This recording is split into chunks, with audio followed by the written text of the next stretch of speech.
Robb could hear Jory crashing through the undergrowth as she obviously hurried to catch up with her speedy companion. "Lost your guard, your highness," Robb said with a raised eyebrow. "Mayhaps I'll have to review your current arrangements if you make a habit of slipping free like this." "It was not on purpose," Myrcella said with an adorable pout before she shoved his hands off her shoulders and folded her arms defensively. Robb's lips twitched at the feisty display of defiance, but he maintained his stern expression, enjoying how much her eyes flashed when angered by him. Should I take your word for it, your highness? Your family doesn't have the best track record in that area." She scowled up at him then, red staining her cheeks and her hands clenching into two fists.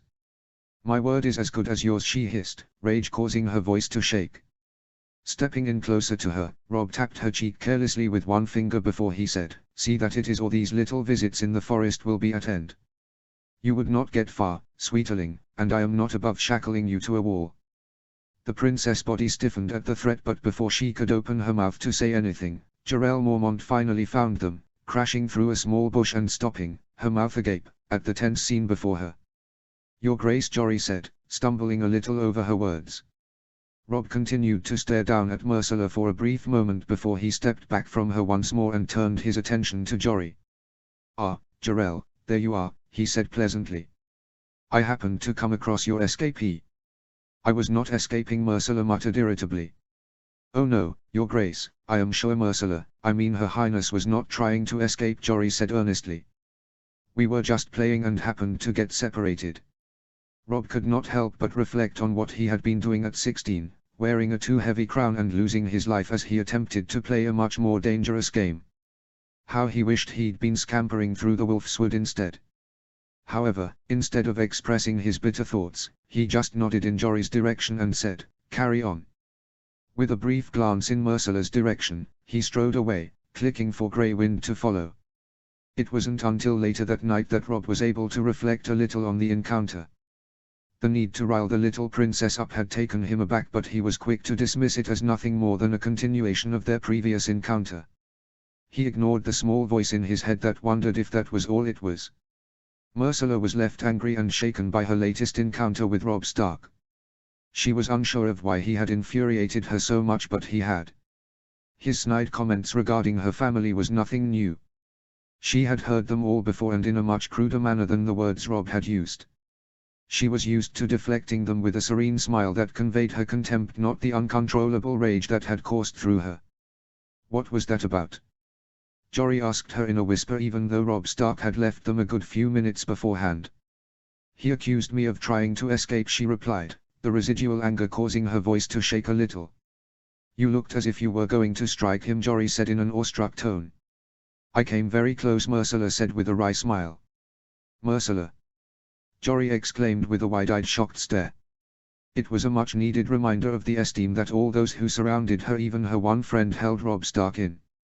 It shouldn't come as too much of a shock, he was their king in the north after all and a Stark, but Myrcella wasn't used to the reverence that his subjects showed him. She had grown up the daughter of a king who was as mocked as much as he was loved. Then there was Joffrey, and Myrcella had been grateful that Uncle Tyrion had sent her to Dorne during the early stages of his reign, so she hadn't had to witness too much of it. Tommen, at least, showed some potential of being loved by his subjects, if he could ever come out of the shadow of his grandfather, mother or wife that was. However, none of the three examples of kingship in her family came close to that of Robb or the Starks in general. She had noticed it whilst in Winterfell. How the Stark retainers would go to Sansa instead of Tyrion, but she had never witnessed it in its true glory until she had been captured. Robb Stark's followers didn't have to encamp in a forest and risk everything to try and restore a dead man to his throne, but they did, and they would follow the young wolf wherever he led them. Instead of the fear that her grandfather struck into his men, they did so out of love. Love for the personable man who would sit between them at mealtimes, knew all their names and asked for their concerns. Tywin Lannister would scoff at such behavior and say it was below the dignity of a scion of House Lannister.